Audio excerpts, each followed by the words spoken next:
I'm here with Cameron Crowe. It's hard to really know or explain what he does, but he does something, and we're going to find out. And my dear friend and manager, Irving Azoff, has agreed to do this. Yeah. I'm here to make sure it's not a train wreck. Yeah. And look who else is here. Hi, Shelly. Hi, you guys. Shelly Azoff, ladies and gentlemen. You conned us into saying we were talking about Fast Times. Shelly was around for all of it, and she has a better memory than Cameron or I, either one. That's not so. Yeah, it's selective, though. Do you remember the night we took Quaaludes and we were up in the that Sherman Oaks Galleria Mall for at the pizza stand, and I was doing the clapboard on Quaaludes. Yeah. Yes, that was back when we directed Free and Easy in the Sherman Oaks Galleria. Everybody feel at home. Yeah. What a concept. What a concept. Yeah, on Quaaludes. Whatever. Now, I want you to know Quaaludes were a legal drug. I know. I've never taken an illegal substance. What? And by the way, you only took a Quaalude like once a year anyway. Yeah, but do you have any? That's the important question right now. Sadly, no, Joe. Okay. So, Cameron, Yay. You breezed through school, right? You're one of those guys who can do academics when he's asleep. You know? I think before it was my mom was a school teacher, and just there were grades she just would say, nothing happens in 5th grade. I'm just going to skip you. And, you know, right. Algebra would happen and pubic hair would happen in 5th grade. So, like, you'd get caught out in the locker room pretty quickly for being way younger than everybody else. Neither Irving or I remember 5th grade. So it's good that you do. Well, you weren't there either. Okay, so you graduate high school, right? I guess with honors. I graduated early and never had a senior year because I met Irving and I met you and Shelly, and I kind of ran away and joined the Circus of Rock. Yeah, and we began. You invited me in, Joe. We began the process of ruining your life. Yes. Which continues to this day. To this moment, really. Yeah. Now, I'm interested to know what you did upon graduating high school. You started writing, right? And you were on an airplane with Ben Fong Torres, who was a big gun at Rolling Stone, and he decided he liked you. Is that what happened? Pretty much. I would hang out backstage in San Diego with a tape recorder and a bunch of questions, and I would just try and stalk whoever was in town. And I stalked Chris Christopherson, who said, "Yeah, kid, let's do an interview." And we backstage had a short talk, and he told me about a Bob Dylan album that he had just recorded in Mexico that nobody knew about. So I called Ben and said, you know, I'm a reporter here in San Diego, and I have a scoop about Bob Dylan for you. And without knowing how old I was, he gave me my first story for Rolling Stone, which was that. Wow. And so when he first met me in person, the lights were dark because it was at a concert, so he didn't quite know how old I was until my sister picked up the phone later and said, you know, he's 16. And then, you know, I just became a joke around the Rolling Stone offices, but they kept me. And well, they should. Okay, so there you go. You're like me. You just were in the right place at the right time, and things just happen like that, right? Or in the right place at the wrong time, depending on what we're talking about. But very true. So there you go. So now you work for Rolling Stone. Now, how in the world? I know you interviewed us. For sure. Right? You interviewed all the people that Rolling Stone hated. It's true. They gave you that, and that was a lot of musicians. It was a lot of musicians. It's true. And do you remember, Joe, that you helped me get Led Zeppelin on the cover of Rolling Stone. You told Jimmy Page he could trust me.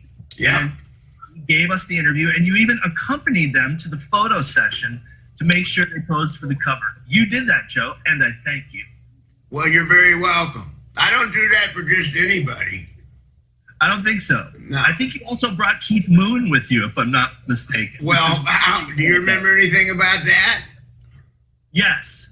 I remember suddenly Led Zeppelin were having a really good time at their photo session. Yes. If you wanted to have a good time, for Keith, just get Keith Moon over, except he doesn't leave for 3 days. That was the only problem about that. Well, God, those were the good old days, Cameron. Indeed, you helped shepherd me through, Joe. And by the time somebody came to me with a book idea to go back to high school and have the senior year that I'd never had, I was actually ready to do it. Right. And that became Fast Times at Ridgemont High. Okay, now, so you were just kind of like a mole, right? I mean, you were in the class, and did you go to class? I did. Did you go to class. Did you graduate? I didn't officially graduate, but I went to graduation and walked through the ceremony and went to grad night at Disneyland, which was truly great. This is none of the stuff that I got to do the first time because I'd been skipped. Right. So it was fun to kind of go and just, I mean, I didn't look older, which was Well, you merciful. still don't. You can go back now. So can you guys. Yeah.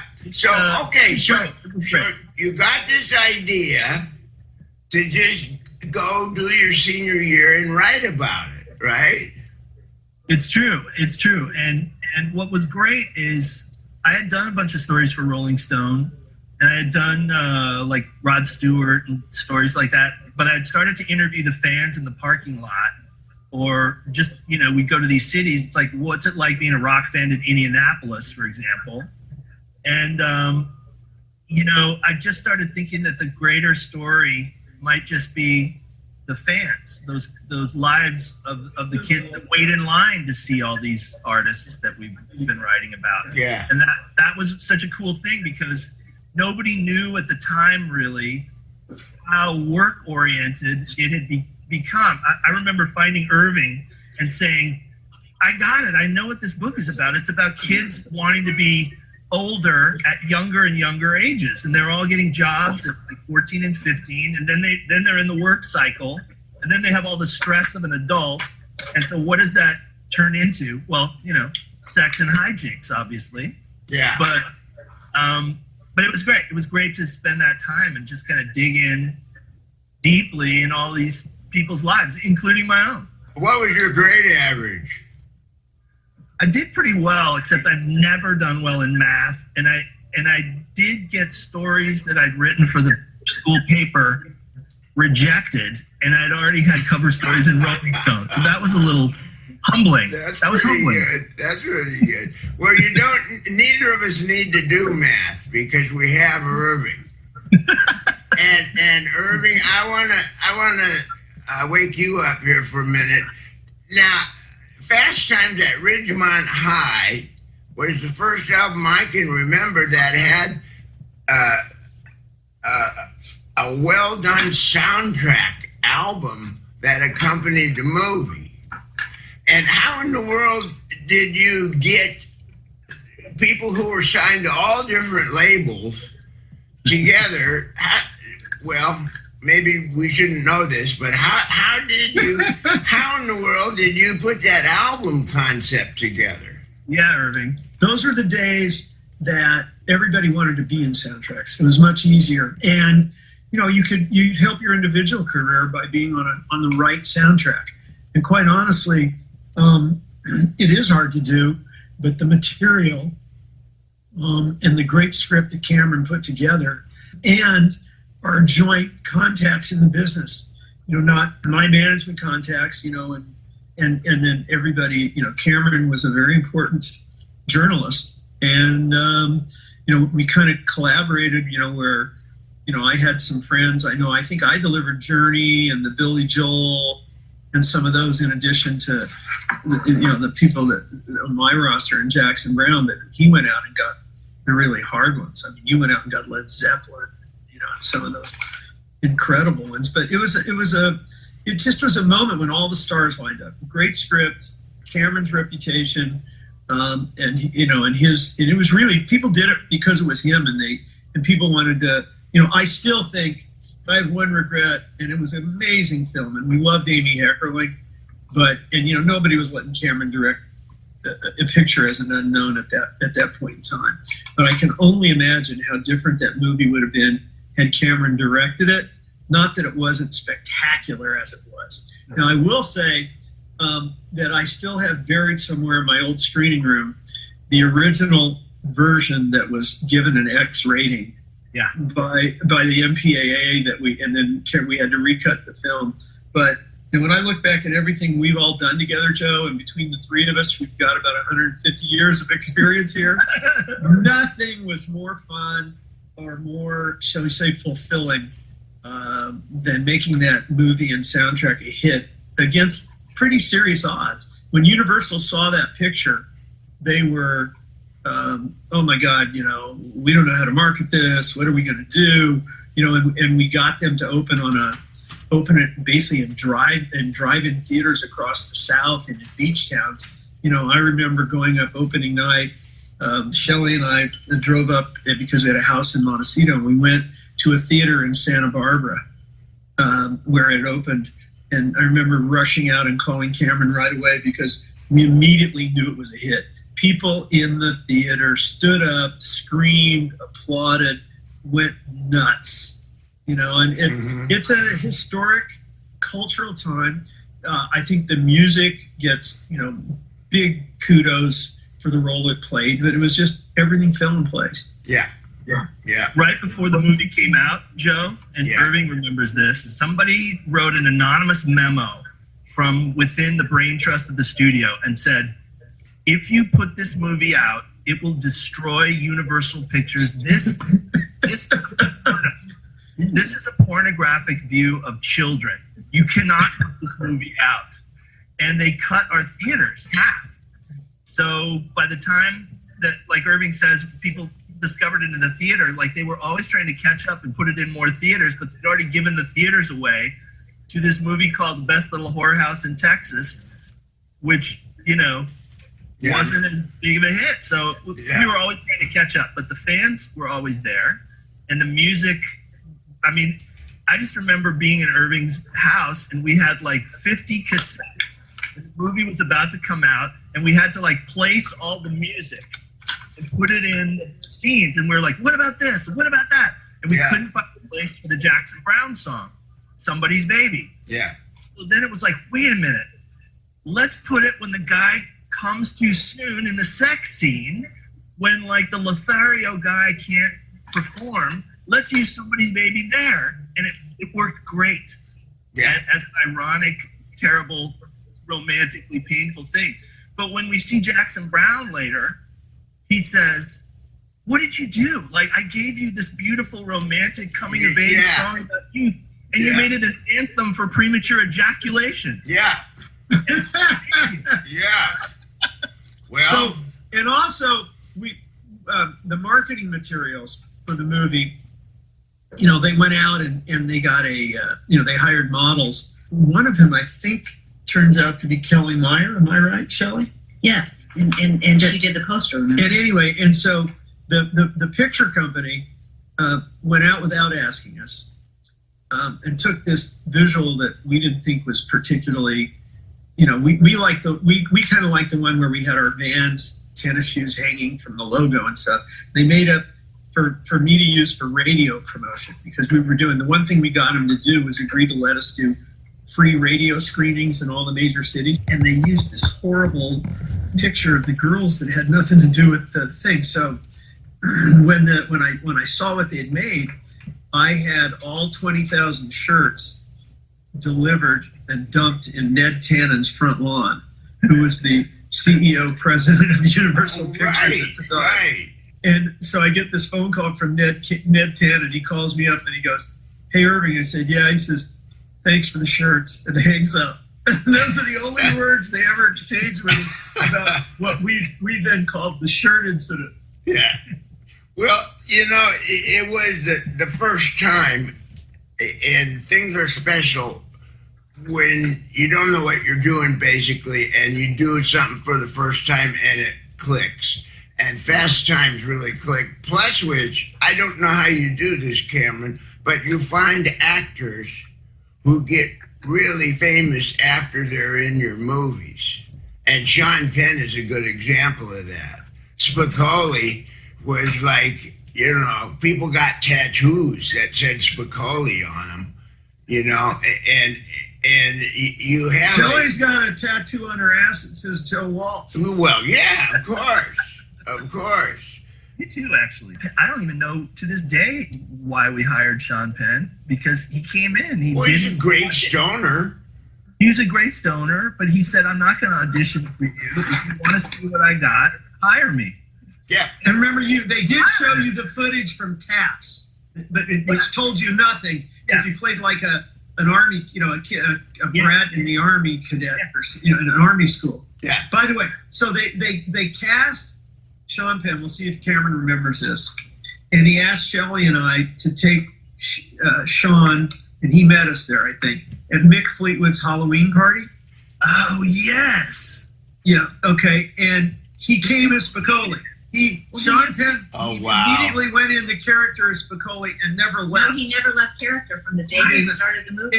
And, face first into the punch in front of everybody at Mick Fleetwood's house. Yeah. Remember? Yeah. Remember, Cameron? Wow. That's a good one. These are the real... The day I started filming, he never came out of character. He was always Spicoli. Well, he still is. Yes, much. he is. You are right. He wouldn't practice the line with me either. Like to me, the whole soul of the character is when he says, "You dick," Mr. Hand. And we were just like, the dynasty rests on how well he's going to say "you dick." And so we take him out for pizza. He's in character, and we just, Jeff, say "you dick," and he'd say, "No, we'll wait till the day." The day comes, we're like Santa Monica High School, and we're filming in this room, and the moment comes, he bestows a "you dick" on us that just we were speechless. It was so good. We just kind of looked at each other and it's like, this is a miracle that's landed from the heavens. The way he does "you dick" is everything. Yeah. Never broke character the whole movie. Well, look, also Forrest Whitaker was in the movie, and Nicolas Cage, for God's sakes. Don't forget Judge Reinhold. Oh, yeah. And Phoebe Cates. How about Phoebe Cates? Yeah, how about her? As a matter of fact, you used an instrumental that I did when she comes out of the pool and the other gentleman's in the bathroom having a fantasy. Yes, that was Judge. That was my music for that. Yeah, well, Joe, Irving and Don Henley watched the dailies on that scene. Yeah. Over and over and over. And Glenn Fry. And Glenn was on there. Yeah. And Cameron. Yeah. Yeah, so thanks for using my music. Well, that was our job, to watch dailies. For the one X-rated scene that they kept, I felt good about doing the music for it. By the way, we didn't get the X rating over that scene. The X rating was over the dugout scene. Yeah. Oh, yeah. I like the first day of school when Spicoli falls out of the van. That was good. That was good. That's because you could identify with that. Well, You did. Well, I said, been there, done that. I related. Okay, so that's Fast Times at Ridgemont High. And congratulations, Cameron. Coming out of the, as a rookie, coming out to bat for the first time. Thanks, Cameron, what wasn't it named top 100 film of all time by AFI on their anniversary? What was that? In the Library of Congress. It's just crazy that this little movie we snuck through the system did all that. Hey, Joe, I would like to thank you for Waffle Stomp, your epic contribution. Yeah, I was going to play that during the show. Waffle Stomp. Well, I didn't know what to do, but neither did anybody in the movie. So what I did was I wrote a song about Don't tell me you got nothing to do. Yeah. And that's what that song's about. I think, we respect Bob Dylan. We love Bob Dylan. Him loving Pretty Maids All in a Row. Everybody agrees with that. I wonder if he's listened to Waffle Stomp lately. Because the thing Waffle Stomp, my friend. Coffee with Colonel Gaddafi? Yeah. Well, it's Bill Maher's favorite song in the whole world. I know that. And rightly so. Yeah. I hail you for that, and I thank you. Collect unemployment for your own enjoyment? Yeah. Write a new novel. That's perfectly awful. I put that in there for you. Buy some new work boots and stomp on a waffle for two. That is where it just becomes epic. Yeah. It lifts into another level. Yes. Right about there. Yes. You're listening to an interview that Joe Walsh conducted with Cameron Crowe and Irving Azoff on the independent 88.5 FM. More of that interview is coming up in just a minute. 88.5 FM support comes from Segerstrom Center for the Arts, who wants to acknowledge and thank all of the essential workers for keeping us healthy and fed during these difficult times. We look forward to having you all back as soon as possible. Stay connected with the arts with our new video hub, Center at Home, at scfta.org.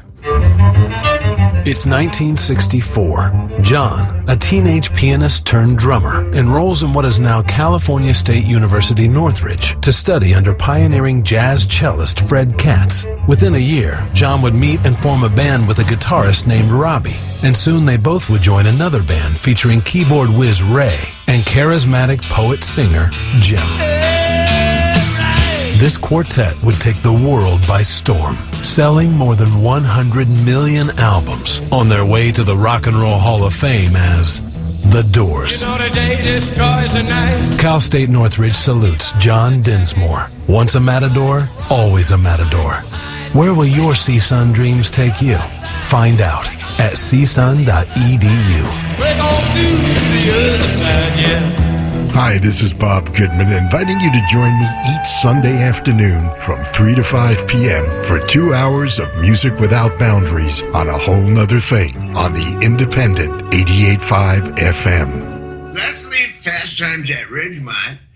And then what the hell did you do? The Wildlife. Yeah. And that was a sequel, kind of?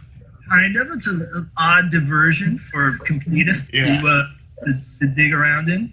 But then we started working on the beginnings of the movie called Say Anything.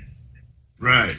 And James L. Brooks, the producer, and I started working on the script for that, which was similarly musical and had so much music in it and stuff. But we took some time to get that script right so that next time at BAT, or first time at BAT as a director, that we have a good, strong script. Yes. Well, having James looking out after you was a good move. Then Almost Famous. Yay. Talk about that. I think you went on, I know you were out with us on the road. A lot. And I don't know how much of that you could actually use in the movie, but but that's what you did, right? You traveled with a bunch of people who didn't know you were underage. And wrote and that wasn't a book. You went right to the movie, right? I went right to it. Yeah. I always felt like if I got a chance, I would, and I didn't have to do something. If I got a chance to do one for me, Yeah. Bye. Yeah. Then I would tell that story, which is about growing up and falling in love with music and the community that you find on the road. And like everybody always asks me who the band Stillwater is, and it's partially the Eagles, and it's partially the Allman Brothers Band, and it's partially Lynyrd Skynyrd, and when Russell Hammond, the Billy Crudup character, says "just make me look cool," that's Glenn. Yeah. That is Glenn all the way. And he said that to me when I was like 17, where I was just, he said, "Do you have everything you need to write your story?" I was like, "Yeah, I do." And he goes, just make us look cool. Yeah. And I always remembered that. So that becomes a key moment in Almost Famous. Yeah.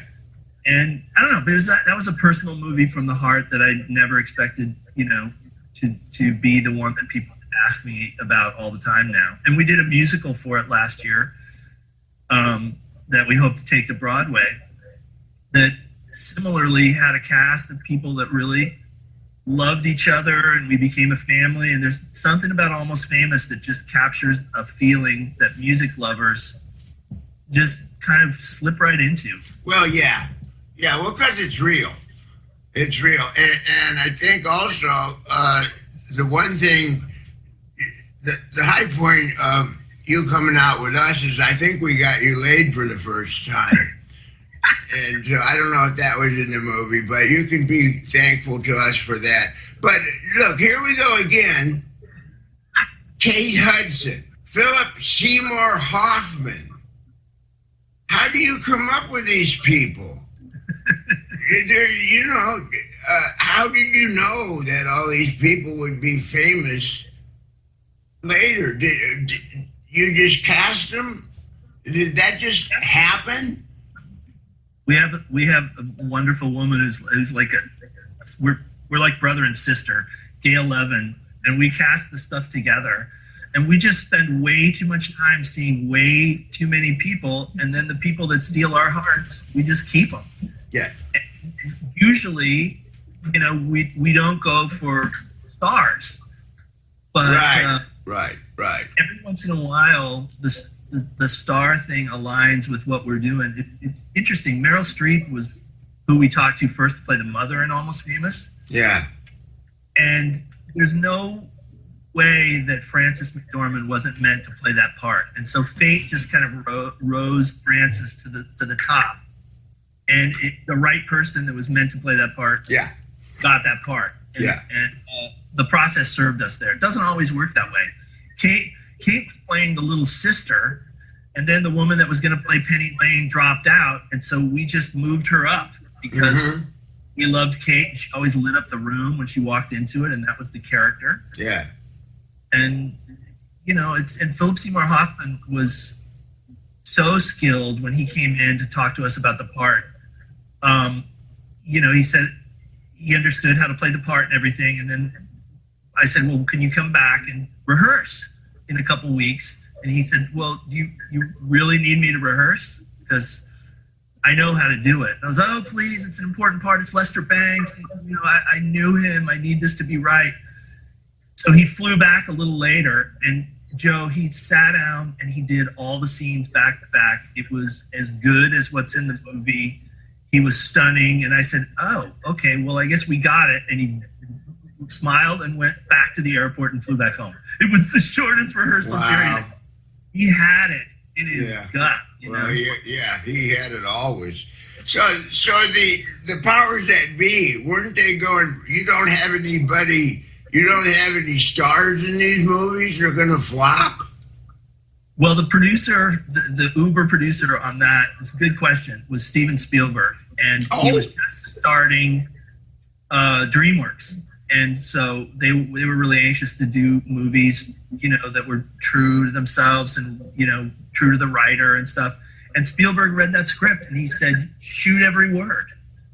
And so I did. And I would say about halfway through, when we were starting to run behind on schedule because I was shooting every word, he sent the message, shoot every other word. Oh, that's great. Great. But yeah, the reality of the fact is, if you put together a list of the greatest, movies that impacted music of all time, Fast Times, yes, Almost Famous is maybe the most impactful movie to those of us that have grown up and made our livelihood in the music business. Yeah. And and this brilliant idea, that COVID has delayed of putting Almost Famous on Broadway is a seminal moment, I think, for the history of the business and what's going to happen. Cameron's pretty bashful about it, but he did workshop this and play it in San Diego at the Globe Theater, where it broke records, extended, ridiculous, great reviews, and had COVID not happened, we would be just right about now opening on Broadway. And we've got some tricks up our sleeve to be the first ones back when it's safe. But it's Joe, it's amazing. Just the Broadway play of what this movie is and how it transcends the generation and still holds up. It's incredible. Yeah. Wow. That's something to look forward to. That truly is. And which brings us to Jerry Maguire. Holy Yeah, smokes. wait a minute. Attention span first. No, it brings us to the Eagles on ESPN, Joe. How'd you enjoy that the other night? Well, I thought I was pretty good. Joe, so Marjorie, Joe's wonderful, delightful life partner, wife, and biggest fan, had the greatest line to me. She says, Joe said that's the first time he's seen the show. Well, I never get to see us. How would I know? I never get to turn around and look at the screen. I tried it, but then I don't know what the hell song I'm playing, So it was amazing to see us. Because I'm on duty. Pretty man. damn good, Joe. It's a party for everybody but us, And I agree. Pretty damn good. So, Joe, what's your favorite part of the Eagles live experience as a home viewer? Well, the diversity, I think. The diversity of the music and the diversity of the ability to have, 4 lead singers. Yeah. Just is amazing. But I mean, I didn't really think about the song order. I just watched the show, and then the next song would come up and I went, oh man, that one. Yeah. One after another. Just, oh, that one. Oh, this one. and like I say, I watched us for the first time. That might sound weird, but we've never seen us. Yeah. So it was lovely. It was absolutely lovely, and I felt honored and very humble to be a part of that. We've made so many people on the planet happier. Yeah. And that's the payback. Yeah. That makes it all worth it. If we take a little bit of the junk out of people's lives so they can sit down and have a good time, especially in this day and age, it came out at a great time because people can really escape for a while. Well, they haven't had live music in over 3 months. Yeah. And it was the Eagles' gift to their fans. And Sunday night has almost become on ESPN. After the whole Jordan series, and then they had 3 more great films: the Sosa McGuire one and the 2 Lance Armstrong ones. And it just became. And Chris Berman, I don't know if you saw it. Karen, I did. If you saw his, I did. Chris Berman's intro, the importance of it and why and how was just really amazing. And the fact that it was shot at the Forum, and just the tie-in to the Forum's past history of sports too. But the big thing is our fans are the ratings were spectacular. Fans were thrilled, that at a time when they can't go to a live show, they got to sit home for 3 hours and see the entire Eagles show from the last tour. Yeah. Yep. Hey, Joe, how much do you look out and sculpt the walk-in music at an Eagles show? Like, who puts that stuff together? I used to. I used to give the sound man, here, play this. Yeah. And it was pretty good, but I haven't done that in a long time. It never occurred to me because people are coming in and we're watching, and when we're about 80 to 85% full, it's time to launch. Yeah. we gotta head for backstage, and then the lights go down and they start the whole beginning. So with this particular show that we're doing now, I'm a tiny part of like 90 people. Yeah. And we have to get everything together, and that's hard, to have the first note of the song, to have the lights go on, and to have the curtains start going up. Yeah. That took 3 hours of doing just that in rehearsal. It's ridiculous, but everything, a show like that, and Broadway is the same. I mean, it's got to be boom. When something happens, it's boom. We never have really done it like that, and that's a whole new thing. Yeah. That's a whole new thing to learn. So I never paid too much attention. A lot of people are coming in. It's pretty noisy out there. Yeah. And finding their seats and everything, and so that wasn't really a priority for me. But that's a damn good idea. I'm such a fan of the walk-in music because it's really the first kind of gift from the band or the artist where you're kind of thinking like, well, Joe Walsh wants me to hear this music, and it's fun. It's the beginning of the night experience, Well, maybe I can take when the world comes back from whatever planet we're on now. Yeah. Maybe I can do that. I got an awful lot of good music from my radio show. Yeah, you could just run the radio show. Yeah, that would be good. That would be cool. Hey, Irving, what do you think? Oh, Absolutely. Okay, there you go. We're making things happen here. Yeah, that's right. Here we go. So let's talk about Jerry Maguire, and then I'll let you guys go.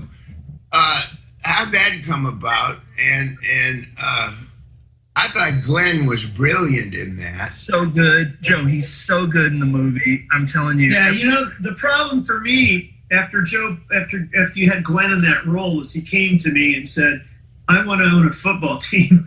Oh, yeah. He enjoyed the part so much. Yeah. He said, you know how art imitates life? He says, well, in this case, we're going to start with the art. He says, buy me a team. Yeah. Fantastic. Well, fantastic.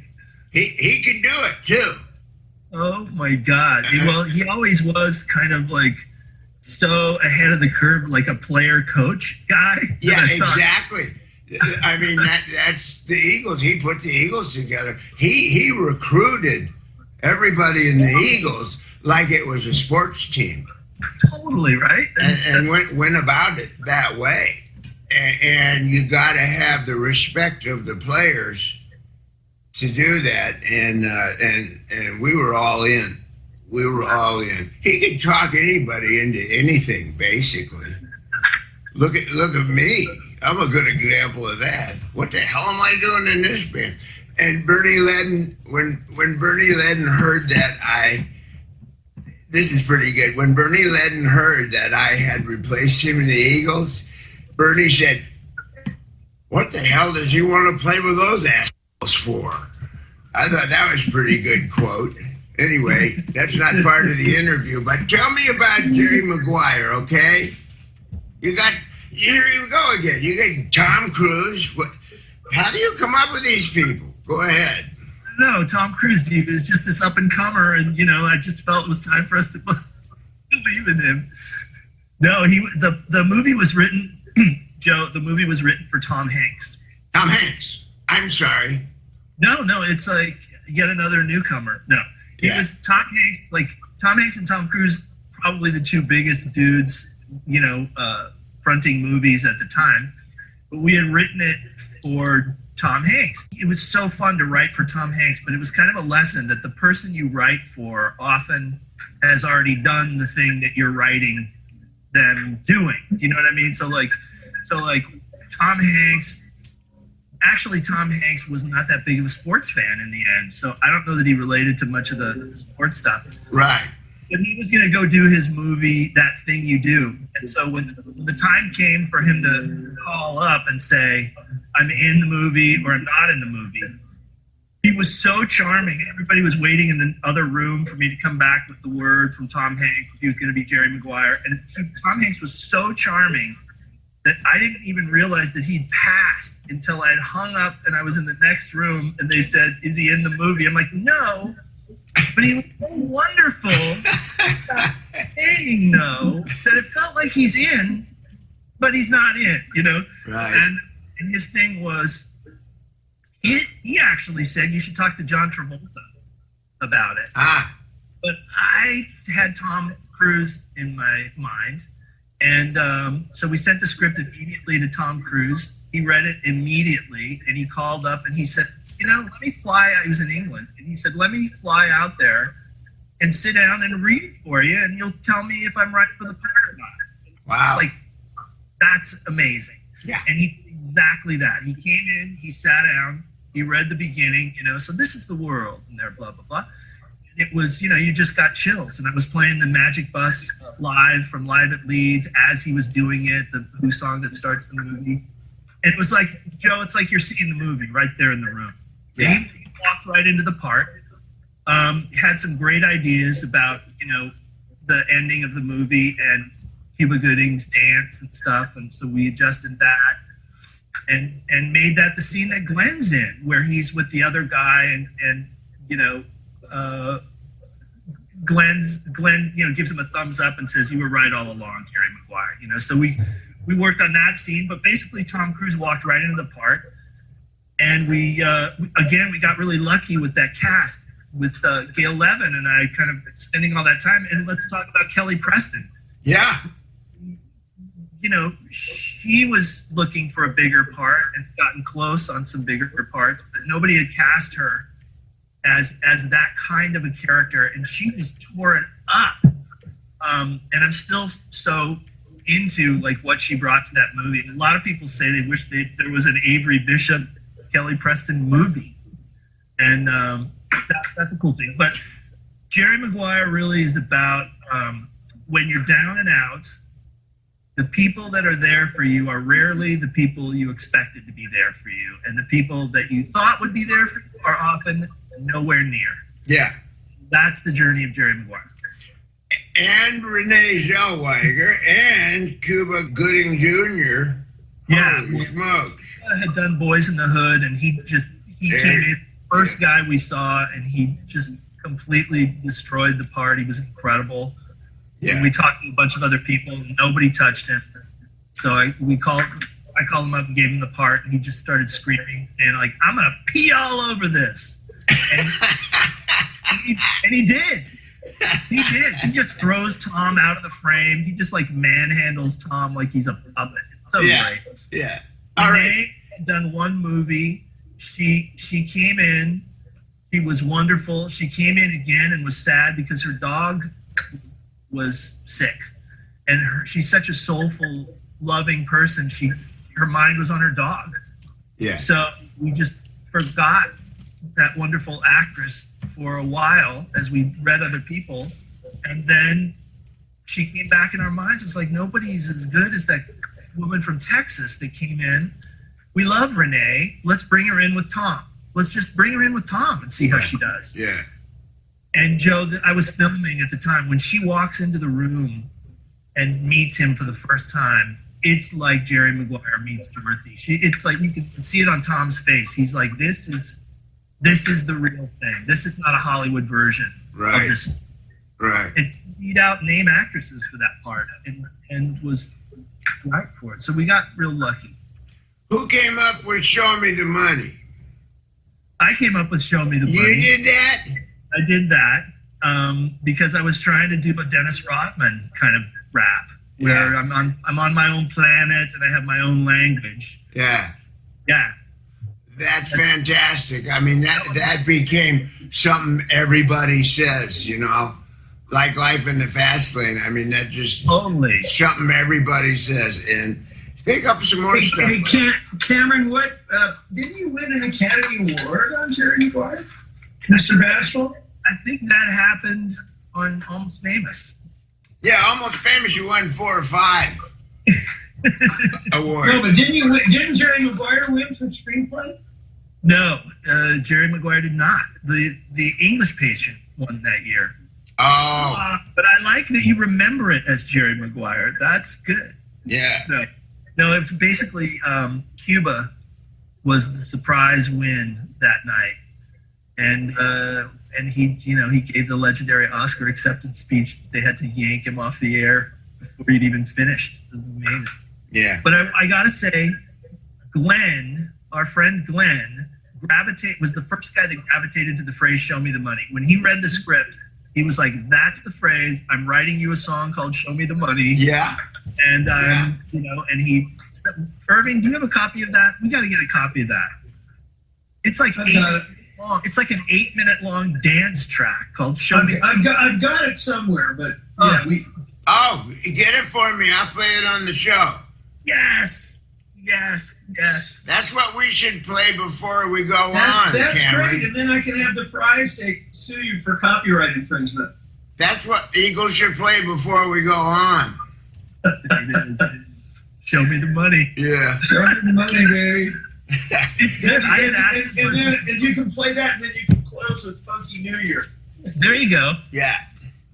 Well, I Cameron, asked Glenn for like a beautiful ballad kind of a song, and he came back and said, I thought about that, but really I think what you want is the 9-minute "Show Me the Money" dance track. yeah.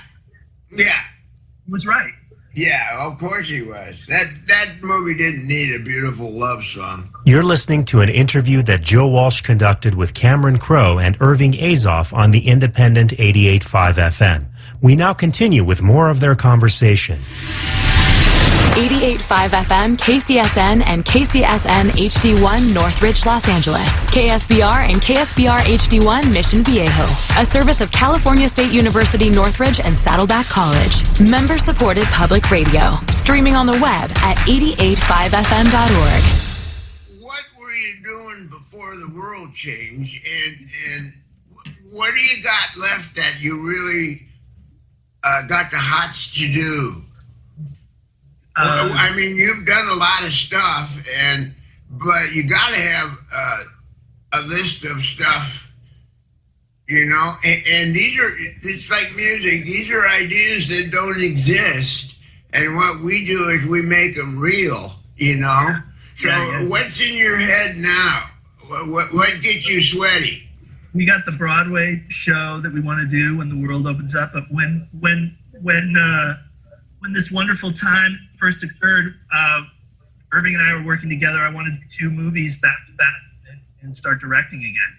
So I've been writing and stockpiling scripts and ideas and things. It just feels like that kind of time because I love directing. Yeah.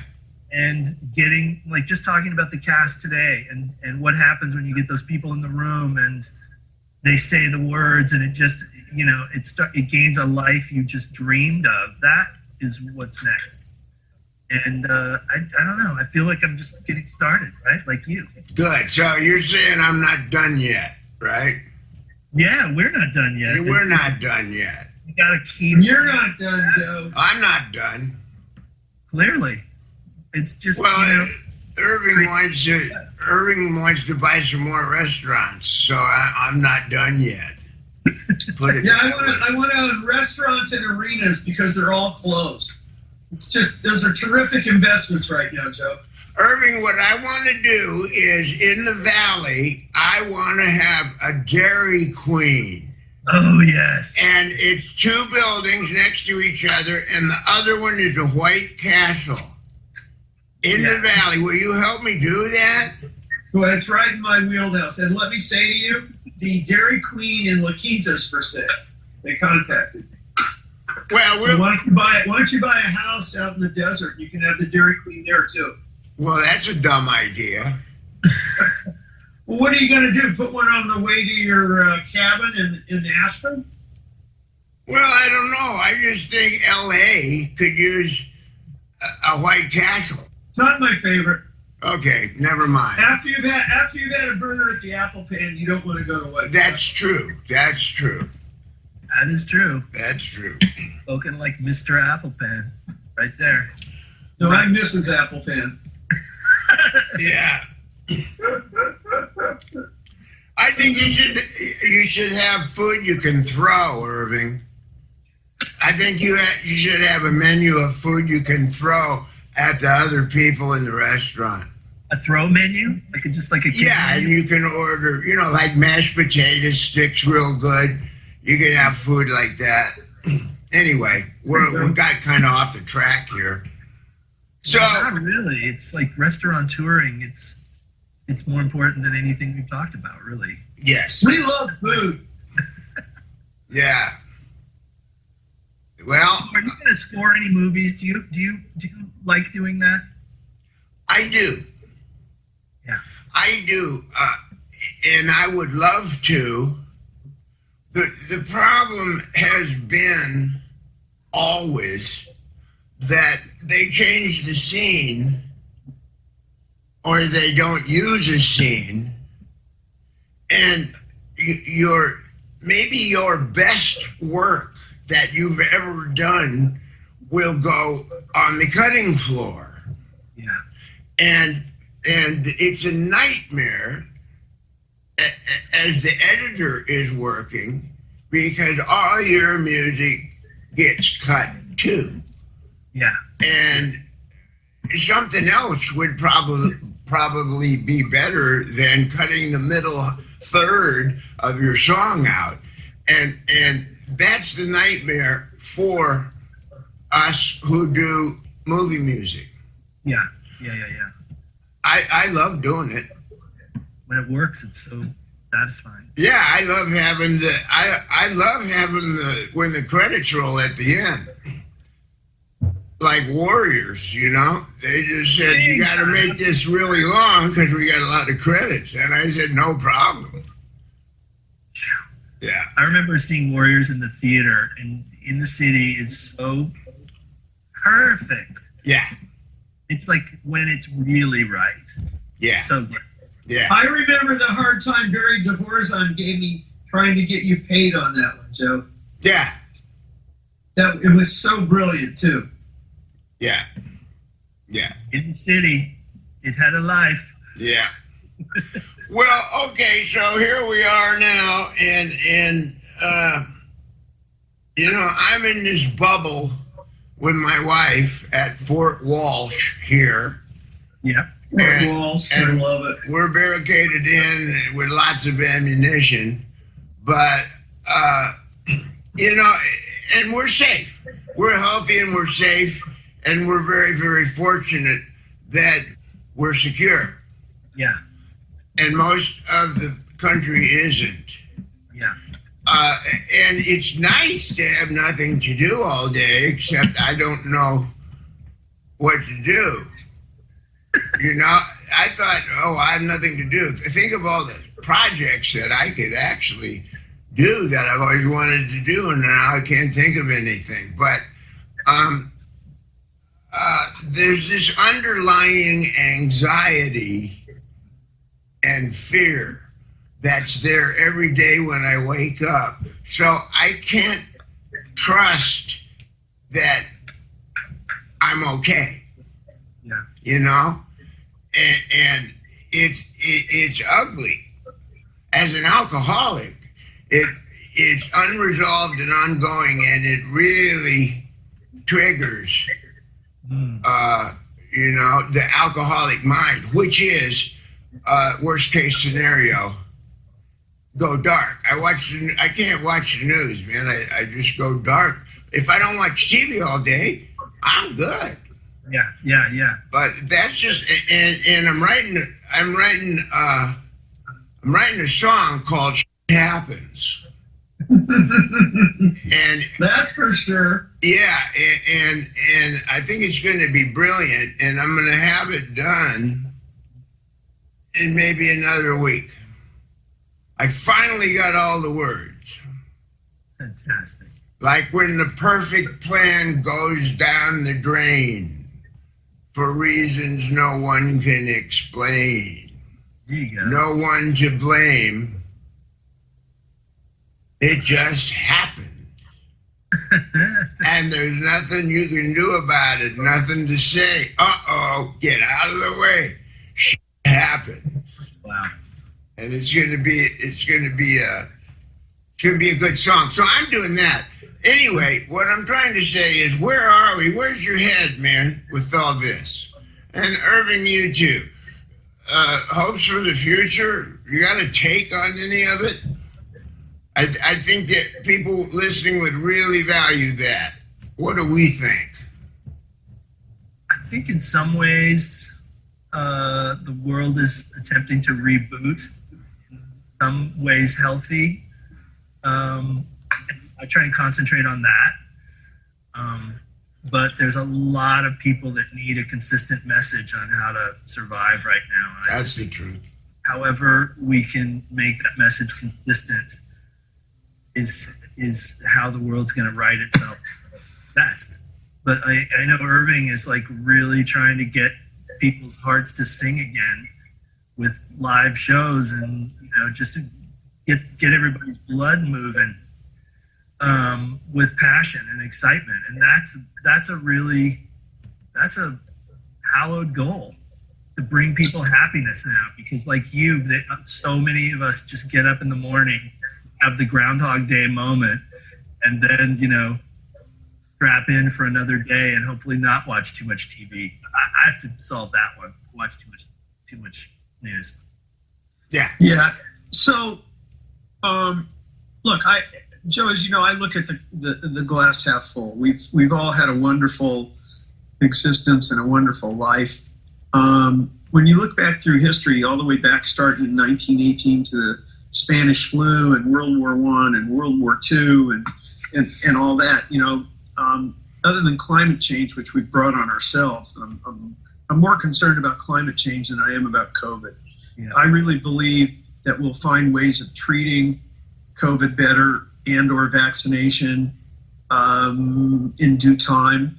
But, it bothers me that we're being irresponsible while we give, these great scientists time to work this out, and we're making it worse for ourselves, and especially in America, we should be embarrassed that we're leading the world in the rate of infection and death because we refuse to wear a stupid mask, right? Or stay home a few days here and there, and it's like the risk to reward ratio is terrible. I mean, staying home through, Memorial Day, and 4th of July, not being as crazy on those days might have meant we could get kids back to school. Now we've blown that, so we need to kind of learn from that. We don't want to give up our individual freedoms, but postponing them for a bit and learning how to spend time with our families and soak up the arts, whether it be music or books or, as Cameron says, TV, is not such a bad thing to get this thing over quicker, and we're doing a bad job of it, but you can't lose faith. We're going to be okay, but it also ought to wake us up that climate change is, this is a serious thing, for our kids and our grandkids especially. I agree.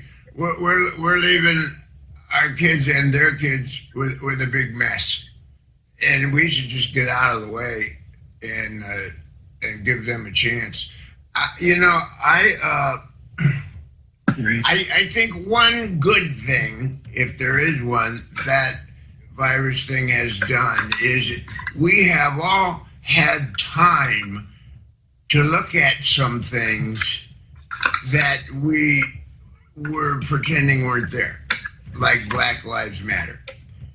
We've had time, and my God, the air in LA is wonderful without all those cars.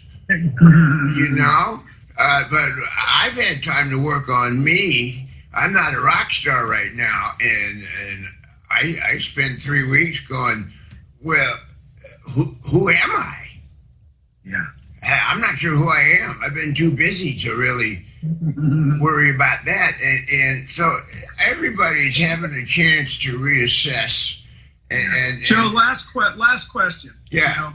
As you know, Kanye West is running for president. Yeah. Okay. Are you at all aggravated that that was you were the pioneer at running, and he's kind of stealing your thunder a little bit? Should you be in this race?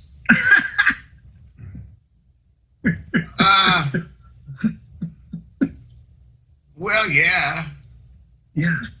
Yeah, I'm just waiting, you know. I'm waiting till the time's right. I got it. I think the country is calling. Well, I could do it. I could do it. Here's the one thing. I know what not to do. That's my campaign. Give me the football. Yeah. I know what not to do. And nobody else knows that. So there you go. Don't you have your campaign slogan already, which is baloney? Baloney, yeah. Yeah. Baloney. Whatever you say, baloney. Yeah, that's my candidate. Yeah. All right. The only regret I have about this chat, Joe, is that it wasn't streamed live, so people could actually see that beautiful hat and background, and you just look gorgeous, darling. Well, I recorded it. We could stream it if you want. Whatever you want. Yeah. I was out of frame for a lot of it because I didn't know because you said you weren't going to. That's okay. I got the top of your head. Yeah, there's not much up there, dude. Well. And look at that. Now that's the other. Okay, look, Joe, take off your hat. Look at me. Look at Joe, and then look at Cameron. Dude, full head of hair. Eat your heart out, Irving. You look like a teenager. I got hair everywhere. That's my You grandpa. actually do. Yeah. You do. Yeah, you see this lack of hair here, that was you. This was Glenn. Yeah. The bald spot on top is Don. Yeah. Okay. And the whole general thinning out was definitely So it's all our fault? Yeah. Yeah. It's our Especially fault. Shelley. Yeah. But I'm not afraid of her. You're the only one. Legend of Shelley. Shelvis. Yeah. Elvis. So I think this radio show thing that you're doing is wonderful. It's become really fun. Lots of people in the industry are, and I know we're kind of soft pedaling it. People are discovering it. People are, we're going on the website and listening and tuning in. And all the way back to when you first started radio with Steve Dahl. Yeah. You're good at this, and you should keep doing it. So good. Okay, I will. It turned into a job. But, Yeah. But look at it this way: you're getting $300 a week. You're paying Trump 150 of it. You're paying Newsom 30 I'm paying of you it, the rest of it. and you're paying me the rest. So Yeah. it's great. Yeah. It works. All to play Eminence Front on the radio. Come on. I did. Yeah, it's fantastic. Yeah. Oh, In. Well, yeah, I'm going to keep going if that's okay. And I got a whole thing set up so that I can stream video too. Cool. Good. So I may start doing that. But I wanted to start from nothing. I went to Sirius and I said, give me a channel. You got 100 of them. And they said, well, in our next meeting, we'll do a market feasibility study. And finally, we need to know what you have in mind. I said, baloney. And I called up 88.5 and they said, come on. Come on. Yeah, so. It's Sirius XM's loss, and they know it. Yeah. You go. Yeah. Well, Well, is there such a thing as shortwave radio anymore? oh, Or is yeah. that- Oh, yeah. Wow. As a matter of fact, more and more emergency communication around the world is happening Wow. with ham radio operators because there's some, when the infrastructure goes down, we're it. Yeah. Tsunamis and earthquakes and stuff. And ham radio operators were dinosaurs because they have the internet now. But if the internet goes down, we're it. Totally. And we're in touch a lot, and we have emergency procedures in place. And I've met some of the craziest people on the air because I'm just Joe. And you think I'm nuts? You should talk to the guys I talk to. Woo! Anyway, it's good nuts. Yeah. Yeah. So I love you guys. I got more than enough. We may just put this whole interview on the station. Do whatever you need to do, you know. Besides my show, because it's magic. Maybe you should do a special. Yeah. Brought to you by Apple Pen. Okay. All right, you guys. I love you both. I love you both. I'm going to go invest your money. I'll talk to you later. Stay well. Irving, stay at least 6 feet from yourself, please. Okay. Cameron, keep smiling, baby, and happy birthday. Love you guys. Take Thank care. you, Cameron. It's your birthday? Just a couple Yesterday. seconds ago. Oh, I'm going to roast you on my show. Okay, good. Happy birthday. Say hi to Lucy. I will. Beautiful, beautiful. Thank you for this. Love you both. Love you too. Best. Bye-bye. Bye, guys. Bye. You've been listening to an interview that Joe Walsh conducted with Cameron Crowe and Irving Azoff on the independent 88.5 FM.